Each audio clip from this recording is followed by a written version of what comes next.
بسم اللہ الرحمن الرحیم۔ السلام علیکم۔ اب ہم کتاب محب اہل بیت کون کا پارٹ نمبر 2 پڑھیں گے۔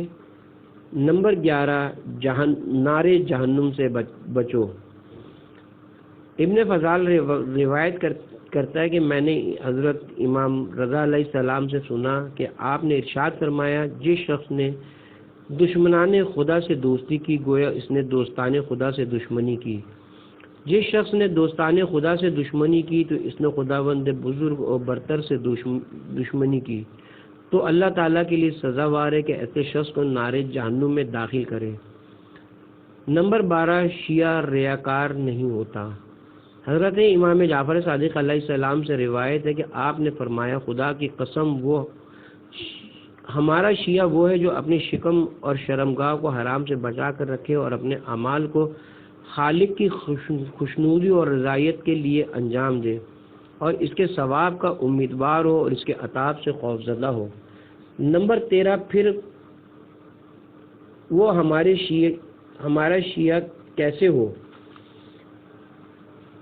محمد بن عجلان نے کہا کہ میں حضرت امام جعفر صادق علیہ السلام کی خدمت اقدس میں موجود تھا کہ اوپر سے ایک شخص آیا اور اس نے سلام کیا۔ امام نے اس سے پوچھا کہ تم نے اپنے بھائیوں کو کس حال میں چھوڑا؟ اس شخص نے اپنے برادران ایمانی کی مدح سرائی کی اور پاکیزگی قلب بیان کی۔ اس نے ان کے تزکیہ نفس اور طہارت قلبی کے بارے میں مبالغہ آرائی سے کام لیا۔ امام علیہ السلام نے فرمایا، ثروت مند لوگ ان فقراء اور تحت دست لوگوں کی عیادت اور تیمارداری کس مقدار میں جاتے ہیں اور ان کے احوال سے کس طرح باخبر رہتے ہیں؟ اس نے کہا کہ بہت تھوڑے غریبوں، فقیروں اور بے سہاراؤں کی تیمارداری کے لیے جاتے ہیں۔ صادق علیہ محمد نے فرمایا، ثروت مند لوگ غریبوں، فقیروں اور مسکینوں کے ساتھ کس حد تک مالی ارتباط رکھتے ہیں، یعنی کیا عمرہ غریبوں کی مالی کمک کرتے ہیں؟ اس شخص نے عرض کی، آپ نے اخلاق و صفات کے بارے میں پوچھا، جبکہ ہمارے لوگوں کے درمیان ایسی صفات حسنہ بالکل ناپید ہیں۔ امام علیہ السلام نے فرمایا، ایسے لوگ کس طرح گمان کرتے ہیں کہ وہ ہماری شیعہ ہیں۔ نمبر 14، مومن اور منافق کی پہچان مشکل ہو جاتی ہے۔ حسن خزاز کا بیان ہے کہ میں نے 8ویں لال ولایت حضرت امام رضا علیہ السلام سے سنا کہ آپ نے فرمایا، ہماری محبت کے بعض دعویدار ہماری شیعوں کے لیے دجال سے زیادہ ضرر رساں ہیں۔ میں راوی نے کہا، فرزند رسول وہ کیسے؟ آپ نے فرمایا، ہمارے دوستوں سے دشمنی کرتے ہیں اور ہمارے دشمنوں سے دوستی کرتے ہیں، اور جب ایسا ہونے لگے تو حق باطل کے ساتھ مخلوط ہو جاتا ہے اور مومن و منافق کی پہچان ختم ہو جاتی ہے۔ نمبر 15، کافر سے محبت ممنوع اور بغض واجب ہے۔ علامہ بن فضیل کا بیان ہے کہ امام جعفر صادق علیہ السلام نے فرمایا، جس نے کافر سے محبت کی تو اس نے خدا سے دشمنی کی، اور جس نے کافر سے دشمنی کی تو اس نے اللہ سے محبت کی۔ پھر آپ علیہ السلام نے فرمایا، دشمن خدا سے دوستی رکھنے والا بھی دشمن خدا ہے۔ نمبر 16، اہل شک کی دوستی ممنوع ہے۔ ایک جماعت شیعہ کا بیان ہے کہ امام جعفر صادق علیہ السلام نے فرمایا، جو اہل شک سے نشست و برخاست رکھے وہ خود اہل شک ہے۔ نمبر 17، نازبی کون ہے؟ معلّہ بن خنیس کا بیان ہے کہ میں نے حضرت امام جعفر صادق علیہ السلام سے سنا، آپ علیہ السلام فرما رہے تھے، نازبی دشمن اہل بیت وہ نہیں کہ جو ہم اہل بیت سے عداوت رکھے، کیونکہ تمہیں دنیا میں ایک فرد بھی ایسا دکھائی نہ دے گا جو علی الاعران کہے کہ میں محمد و آل محمد سے بغض رکھتا ہوں۔ نازبی وہ ہے جو یہ سمجھ کر تم سے عداوت رکھے کہ تم ہم سے محبت رکھتے ہو اور ہمارے دشمنوں سے بیزار ہو۔ جس نے ہمارے دشمن کو پیٹ بھر کھانا کھلایا تو اسے یوں سمجھنا چاہیے جیسے اس نے ہمارے محب کو قتل کیا ہو۔ نمبر 18، شیعان علی کی پہچان۔ امام جعفر صادق علیہ السلام سے مروی ہے، آپ نے فرمایا، شیعان علی کے روزوں کی وجہ سے شکم لاغر اور ذکر الہی کی کثرت کی وجہ سے لب خشک ہوتے تھے۔ شیعان علی شفقت، حلم رکھنے والے لوگ تھے اور دنیا سے بے رغبتی میں مشہور تھے، لہذا تم ولایت اہل بیت کے عقیدے کے تحفظ کے لیے پرہیزگاری اور نیک کاموں کے لیے صحیح اور مشقت کے ذریعے سے امداد کرو۔ نمبر 19 علامات شیعہ۔ ابو المقدام سے روایت ہے کہ امام محمد باقر علیہ السلام نے فرمایا، ابو المقدام شیعان علی وہ ہیں جن کے چہروں کا رنگ زرد، جسم کمزور و نحیف اور روزوں کی وجہ سے ہونٹ خشک ہوں، اور شب زندہ داری اور رات کی دعاؤں کی وجہ سے ان کے شکم پشت سے لگے ہوئے ہوں، ان کے رنگ زرد ہوں اور ان کے چہرے دگرگوں ہوں۔ جب ان پر رات سایہ فگن ہو تو زمین کو اپنا بستر بنا لیں اور اپنی پیشانی اس پر جھکا دیں۔ ان کی آنکھیں رو رہی ہوں، آنکھوں سے زیادہ آنسو جاری ہوں، ان کی نمازیں زیادہ ہوں، ان کی دعا زیادہ ہو، قرآن کریم کی زیادہ سے زیادہ تلاوت کریں۔ جب لوگ خوشیاں منانے میں مصروف ہوں تو وہ خوف خدا بندی کی وجہ سے غمگین دکھائی دیں۔ نمبر 20 علامات مومنین بزبان امیر المومنین علیہ السلام۔ سندی بن محمد راوی ہیں کہ ایک دن ایک جماعت امیر المومنین کے پیچھے چل رہی تھی۔ آپ نے ان کی طرف متوجہ ہوئے اور فرمایا، تم کون ہو؟ انہوں نے کہا، امیر المومنین، ہم آپ کے شیعہ ہیں۔ آپ نے فرمایا، پھر کیا وجہ ہے؟ مجھے تمہارے اندر شیعوں کی علامات دکھائی کیوں نہیں دیتی؟ انہوں نے کہا، مولا، شیعوں کی کون سی علامات ہیں؟ آپ نے فرمایا، شب بیداری کی وجہ سے ان کے چہرے زرد ہوتے ہیں، روزوں کی وجہ سے ان کے پیٹ لاغر ہوتے ہیں، دعا کی وجہ سے ان کے ہونٹ خشک ہوتے ہیں اور ان کو خشوع و عاجزی کا غبار دکھائی دیتا ہے۔ نمبر 21 امام جعفر صادق علیہ السلام کا شیعہ کون ہے؟ مفضل کا بیان ہے کہ امام جعفر صادق علیہ السلام نے فرمایا، جعفر کا شیعہ صرف وہی ہے جو شکم اور شرمگاہ کی عفت کا خیال رکھتا ہو، یعنی شکم اور شرمگاہ کو حرام سے محفوظ رکھتا ہو اور اپنے نفس کے خلاف شدت سے جہاد کرتا ہو اور اپنے خالق کی رضا کے حصول کے لیے اعمال بجا لاتا ہو اور اس کے ثواب کی امید رکھتا ہو اور اس کے عذاب سے خوف زدہ رہتا ہو۔ جب تجھے ایسے افراد نظر آئیں تو وہ جعفر کے شیعہ ہوں گے۔ نمبر 22 کیا تشیع کے لیے صرف محبت کا دعویٰ کافی ہے؟ جعفر جفئی نے کہا کہ امام محمد باقر علیہ السلام نے فرمایا، جابر، کیا شیعہ ہونے کے لیے صرف ہم اہل بیت کی محبت کا دعویٰ ہی کافی ہے؟ خدا کی قسم، ہمارا شیعہ تو صرف وہی ہے جو خوف خدا رکھتا ہو اور اس کی اطاعت کرتا ہو۔ شیعہ اپنی تواضع، خشوع، امانت کی ادائیگی، ذکر خدا کی کثرت اور روزہ نماز، والدین سے بھلائی اور غریب، مسکین اور یتیم ہمسایوں کی خبرگیری اور راست گفتاری، تلاوت قرآن اور نیکی کے علاوہ لوگوں سے زبان رکھنے جیسی صفات سے پہچانے جاتے تھے اور وہ اپنی قوم کے امین ہوا کرتے تھے۔ جابر نے کہا کہ فرزند رسول ان صفات سے آراستہ مجھے تو ایک فرد بھی دکھائی نہیں دیتا۔ امام محمد باقر علیہ السلام نے فرمایا، مختلف آراء اور افکار کی وجہ سے راہ حق سے دور نہ ہونا۔ کیا کسی شخص کا یہ کہنا کسی طور پر کافی ہو سکتا ہے کہ میں امیر المومنین علیہ السلام سے محبت اور دوستی رکھتا ہوں؟ بلکہ اگر کوئی یہ کہے کہ میں رسول خدا سے محبت رکھتا ہوں اور یہ بھی حقیقت ہے کہ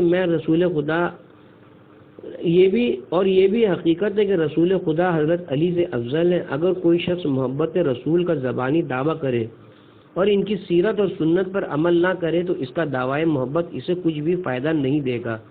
لہٰذا تم اللہ سے ڈرتے رہو اور خدائی انعام حاصل کرنے کے لیے عمل کرو، کیونکہ خدا سے کسی کی رشتہ داری نہیں ہے۔ تمام بندوں میں سے اللہ کو زیادہ محبوب اور اس کی نظر میں زیادہ مکرم وہ ہے جو زیادہ پرہیزگار ہو، اس کی اطاعت پر زیادہ سے زیادہ عمل کرنے والا ہو۔ جابر، اطاعت الہی کے علاوہ خدا کی قربت کا اور کوئی راستہ نہیں ہے اور ہمارے پاس دوزخ سے رہائی پانے کی کوئی دستاویز نہیں ہے، اور تم میں سے کسی کے پاس بھی خدا کے سامنے کوئی حجت نہیں ہے۔ لہذا جو بھی اللہ کا اطاعت گزار ہے وہ ہمارا دوست ہے، اور جو اللہ کا نافرمان ہے وہ ہمارا دشمن ہے، اور عمل اور پرہیزگاری کے علاوہ ہماری ولایت کا حصول ناممکن ہے۔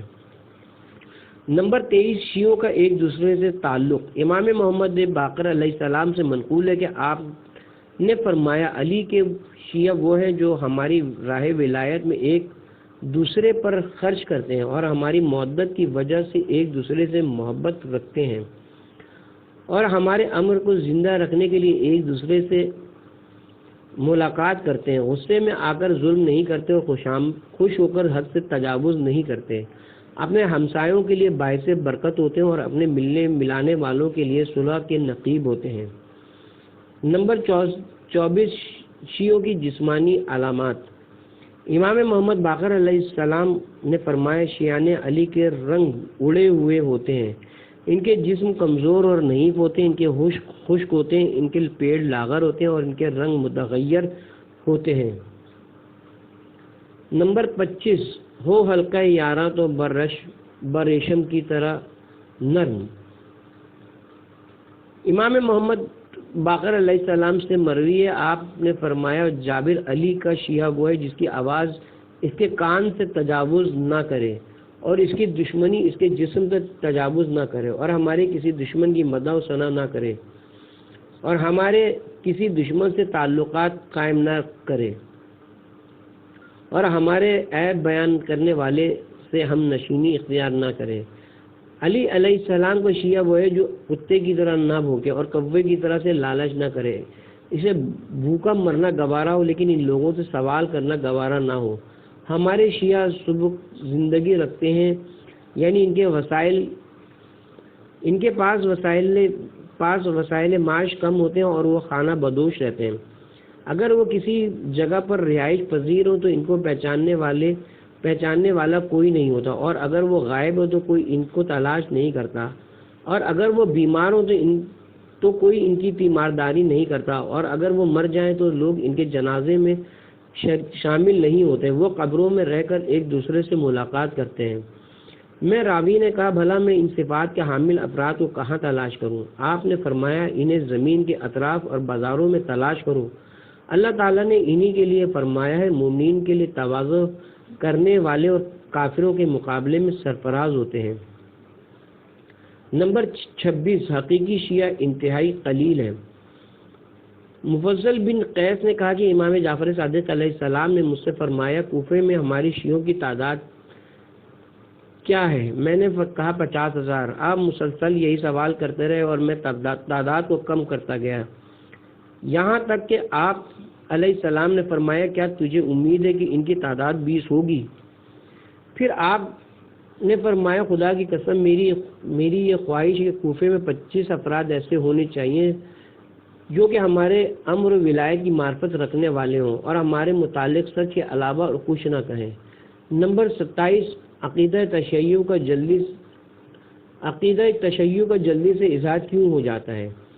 محمد بن علی ماجولیہ کا بیان ہے کہ امام جعفر صادق علیہ السلام نے فرمایا ابو العباس صفا کے دور حکومت میں ابو جعفر منصور دوالقی نے ہیرا میں مجھ سے پوچھا کہ آخر اس کی کیا وجہ ہے کہ آپ کا شیعہ ایک ہی نشست میں اپنے اندرونی مطالب کو اگل دیتا ہے جس کی وجہ سے اس کے مذہب کا فوراً پتہ چل جاتا ہے۔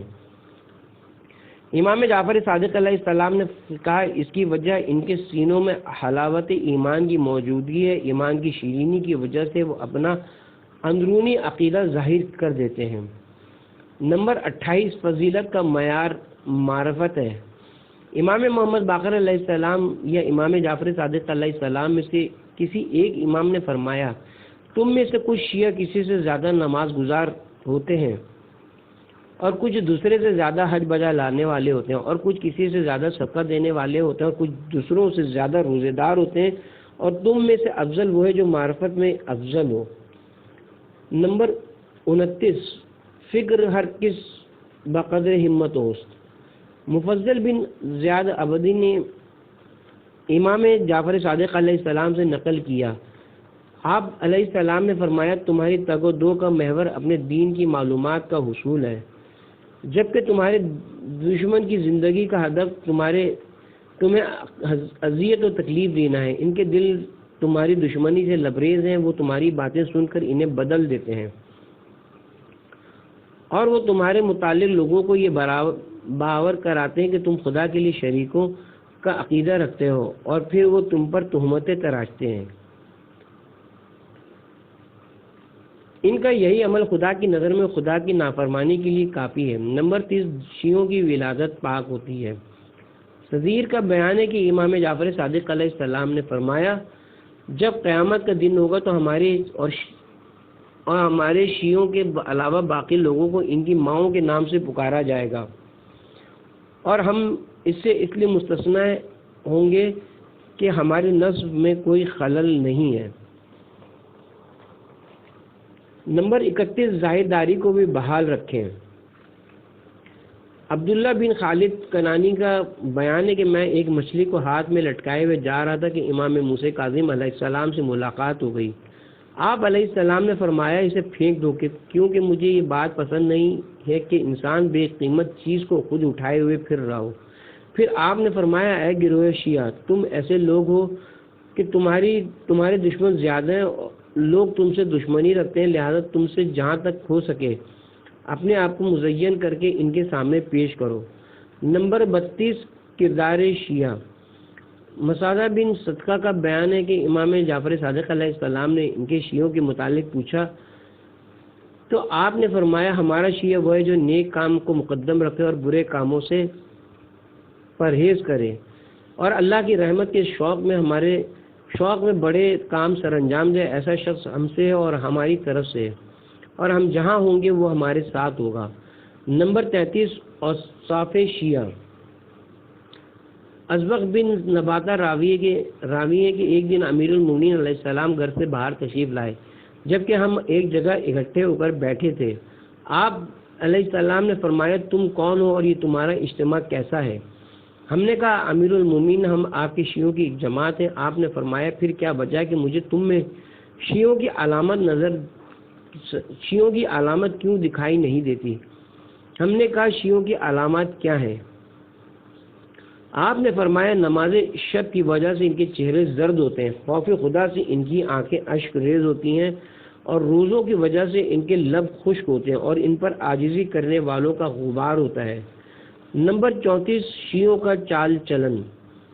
ابو بصیر کا بیان ہے کہ میں نے امام جعفر صادق علیہ السلام سے پوچھا کہ مولا میری جان آپ پر قربان ہو، ہمارے لیے اپنے شیعوں کے اوصاف بیان فرمائے۔ امام علیہ السلام نے فرمایا ہمارا شیعہ وہ ہے کہ جس کی صدا اس کے کان تک نہ پہنچے اور اس کے بدن کی دشمنی کسی دوسرے تک تجاوز نہ کرے، بارش کو کسی اور کے دوش پر نہ گرائے، بھوک سے مر جائے لیکن اپنے برادر دینی کے علاوہ کسی کے سامنے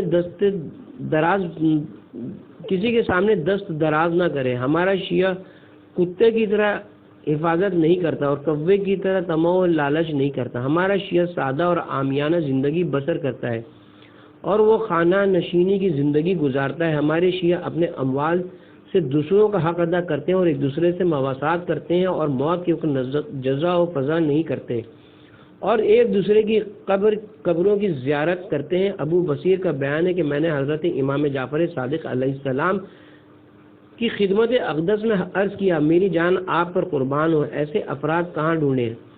امام علیہ السلام نے فرمایا زمین کے اطراف و اکناف بازاروں کے درمیان جس طرح کے پروردگار عالم نے اپنی کتاب مجید میں ارشاد فرمایا مومنین کے مقابلے میں فروع تر ہیں اور کافروں کے مقابلے میں عزت دار ہیں۔ نمبر 35 متقی لوگوں کی علامات۔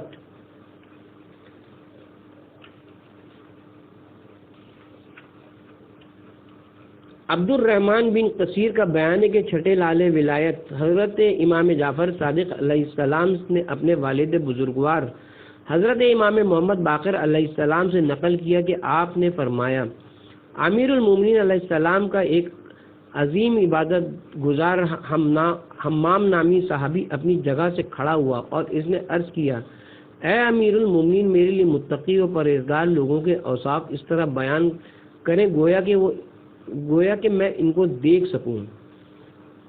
علی علیہ السلام نے اس کے جواب میں تعقل کیا اور پھر فرمایا اے حمام تیرے اوپر افسوس ہے، خدا سے ڈر اور نیکوکار بن جا کیونکہ خدا ایسے لوگوں کے ساتھ ہے جو متقی اور نیکوکار ہیں۔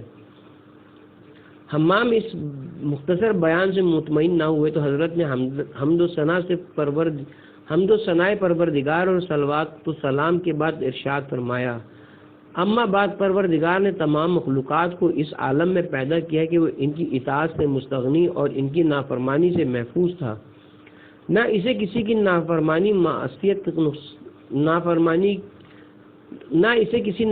کی معصیت نقصان پہنچا سکتی تھی اور نہ کسی اطاعت گزار کی اطاعت فائدہ دے سکتی تھی۔ اس نے سب کی معیشت کو تقسیم کر دی اور سب کی دنیا میں ایک منزل قرار دے دی۔ اس دنیا میں متقی افراد وہ ہیں جو صاحبان فضائل و کمالات ہوتے ہیں کہ ان کی گفتگو حق و ثواب، ان کا لباس معتدل، ان کی رفتار متواضع ہوتی ہے۔ جن چیزوں کو پروردگار نے حرام قرار دیا ہے ان سے نظروں کو نیچا رکھتے ہیں اور اپنے کاموں کو ان علوم کے لیے وقف کرتے ہیں جو فائدہ پہنچانے والے ہیں۔ ان کے نفوذ بلا و آزمائش میں ایسے ہی رہتے ہیں جیسے راحت و آرام ہے۔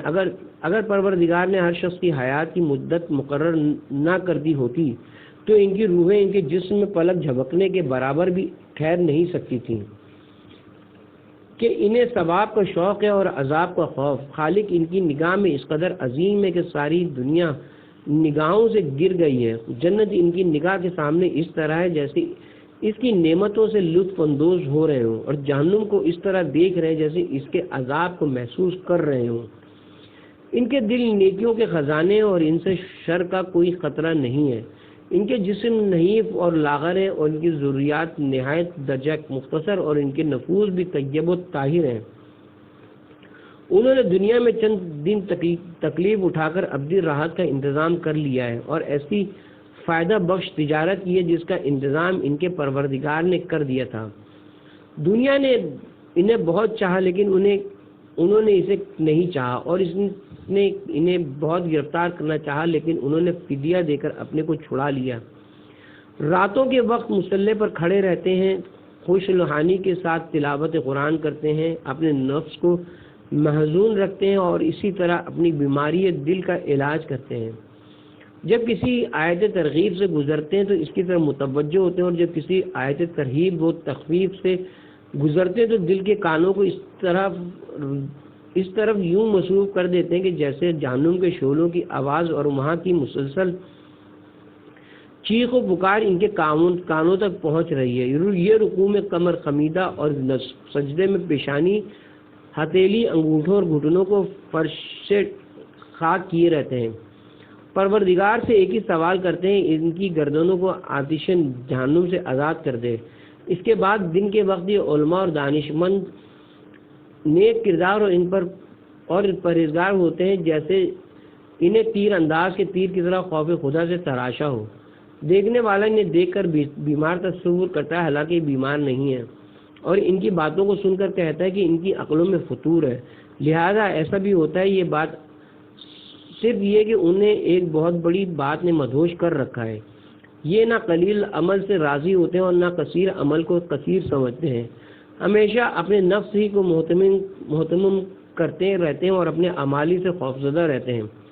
جب ان کی تعریف کی جاتی ہے تو اس سے خوفزدہ ہو جاتے ہیں اور کہتے ہیں کہ میں خود اپنے نفس کو دوسروں سے بہتر پہچانتا ہوں اور میرا پروردگار تو مجھ سے بھی بہتر جانتا ہے۔ خدایا مجھ سے ان کے اقوال کا محاسبہ نہ کرنا اور مجھے ان کے حسن ظن سے بھی بہتر قرار دے دینا، اور پھر ان گناہوں کو معاف بھی کر دینا جنہیں یہ سب نہیں جانتے ہیں۔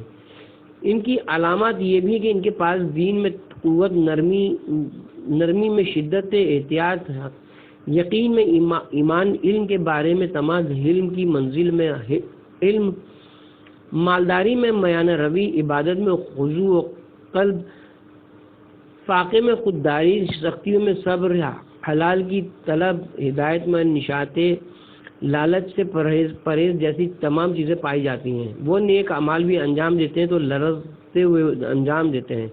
شام کے وقت ان کی فکر پر شکر پروردگار ہوتی ہے اور صبح کے وقت ذکر الہی۔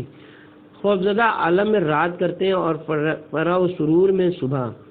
جس غفلت سے ڈرایا گیا ہے اس سے معترض رہتے ہیں، اور جس فضیلت اور رحمت کا وعدہ کیا گیا ہے اس سے خوش رہتے ہیں۔ اگر نفس ناگوار امر کے لیے سختی بھی کرے تو اس کے مطالبے کو پورا نہیں کرتے ہیں۔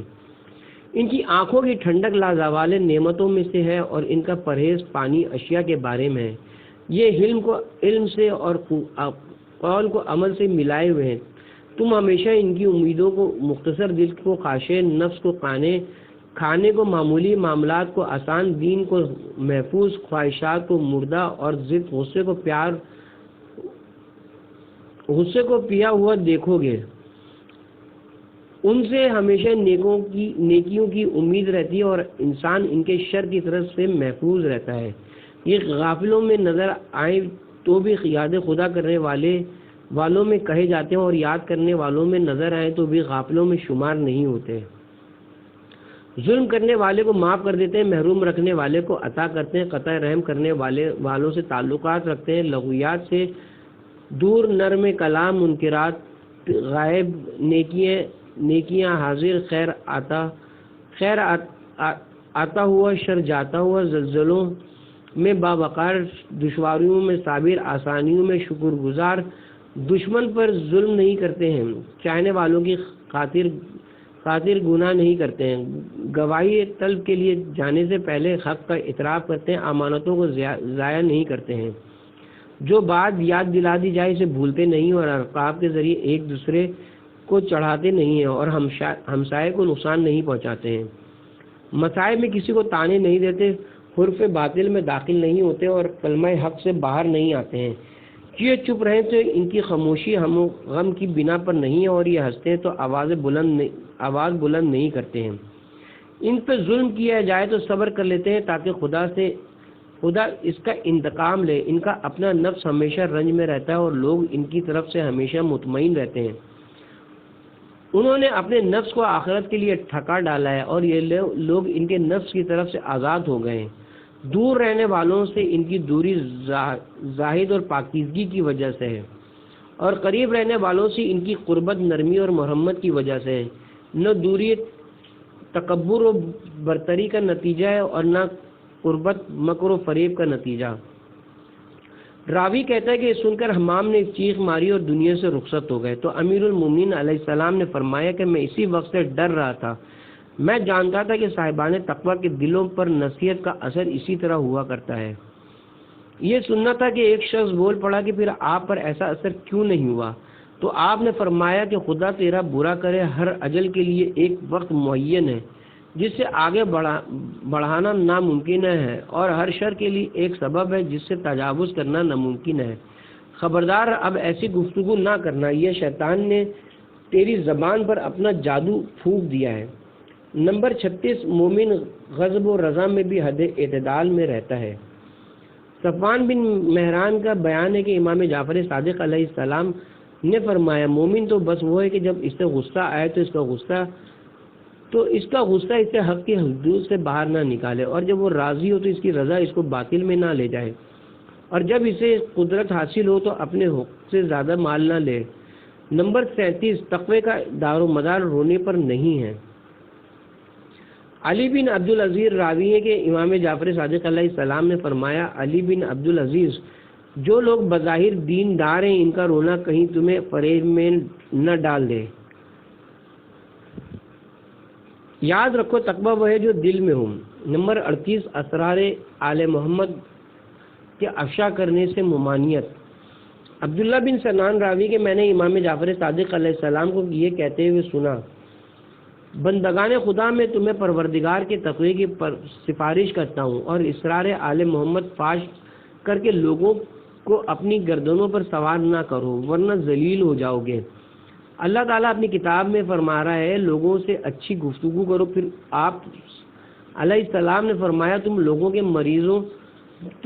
مریضوں کی عیادت کرو اور ان کے جنازوں میں شمولیت اختیار کرو، اور ان کے فائدے اور نقصان کے لیے گواہیاں دو، اور ان کی مساجد میں ان کے ساتھ مل کر نماز پڑھو اور ان کے حقوق ادا کرو۔ یاد رکھو کسی بھی قوم کے لیے اس سے بڑھ کر اور کیا سخت مصیبت ہو سکتی کہ وہ گمان کریں گے وہ ایک گروہ کی پیروی کر رہے ہیں اور وہ ان کے فرمان کو قبول کر رہے ہیں، مگر اس کے باوجود وہ اپنے رہبروں کے امر و نہی کی پیروی نہ کریں اور ان کی رازدارانہ گفتگو کو دشمنوں کے سامنے نقل کریں۔ پھر ان کے دشمن ان کی باتیں سن کر ہمارے پاس آئیں اور کہیں کہ لوگ اس طرح کی روایت کر رہے ہیں، اور اس کے جواب میں ہم یہ کہیں ہم ایسی بات کرنے والوں سے بیزار ہیں، اور یوں وہ ہماری طرف سے بیزاری کے حقدار بن جائیں۔ نمبر 39 شیعوں سے امام کی توقعات۔ عبداللہ بن زیاد راوی کہ ہم نے امام جعفر صادق علیہ السلام پر سلام کیا اور ان سے عرض کیا، فرزند رسول، ہم خانہ بدوش لوگ ہیں اور آپ کے پاس ٹک کر نہیں رہ سکتے، لہذا آپ ہمیں دین کی ضروری باتوں کی نصیحت کریں۔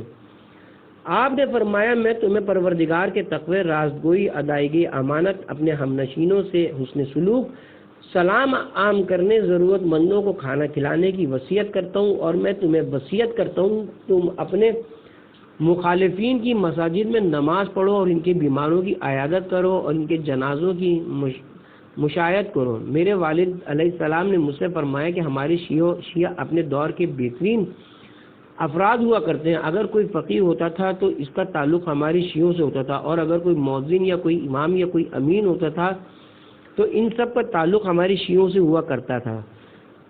تم بھی انہی شیعوں جیسے شیعہ بنو، اپنے عمل و کردار سے لوگوں کے دلوں میں ہماری محبت پیدا کرو اور اپنی بدکرداری سے ہمیں قابل نفرت نہ بناؤ۔ نمبر 40 اوصاف شیعہ۔ حمران بن عین راوی ہیں کہ امام جعفر صادق علیہ السلام نے فرمایا، ایک دن امام سجاد علیہ السلام اپنے گھر میں بیٹھے ہوئے تھے کہ ایک گروہ نے ان کے دروازے پر دستک دی۔ آپ نے کنیز سے فرمایا کہ باہر جا کر دیکھو کون آیا ہے۔ دستک دینے والوں نے کنیز سے کہا کہ آپ مولا سے عرض کریں کہ دروازے پر آپ کے شیعوں کا گروہ آیا ہے۔ لفظ شیعہ سن کر امام سجاد بڑی تیزی سے دروازے پر آئے اور تیزی کی وجہ سے آگ کے گرنے کا بھی خطرہ پیدا ہو گیا تھا۔ جب آپ نے دروازہ کھول کر انہیں دیکھا تو آپ فوراً واپس آ گئے اور فرمایا، انہوں نے جھوٹ کہا، ان کے چہروں پر شیعوں کی علامات ہی کہاں ہیں؟ آثار عبادت کہاں ہیں؟ سجدے کی علامت کہاں ہے؟ ہمارے شیعوں کی تو پہچان عبادت الہی اور بالوں کی پراگندگی ہے۔ عبادت یعنی طویل سجدوں کی وجہ سے ان کے ناک زخمی ہوتے ہیں اور عبادت کی کثرت کی وجہ سے ان کی پیشانیوں اور سجدے کے مقامات پر گڈھے پڑے ہوتے ہیں۔ روزوں کی وجہ سے ان کے شکم پشت سے لگے ہوتے ہیں اور ان کے ہونٹ خشک ہوتے ہیں۔ عبادت کی وجہ سے ان کے چہرے مترم ہوتے ہیں اور شب داری اور روزوں کی وجہ سے ان کے اجسام کمزور ہوتے ہیں۔ جب لوگ خاموش ہوتے ہیں تو وہ تسبیح میں مصروف ہوتے ہیں، اور جب لوگ خوشیوں میں مصروف ہوتے ہیں تو وہ غمگین ہوتے ہیں اور دنیا سے بے رغبتی میں مصروف ہوتے ہیں۔ ان کی گفتگو رحمت و شفقت پر مشتمل ہوتی ہے اور وہ حصول جنت میں مشغول رہتے ہیں۔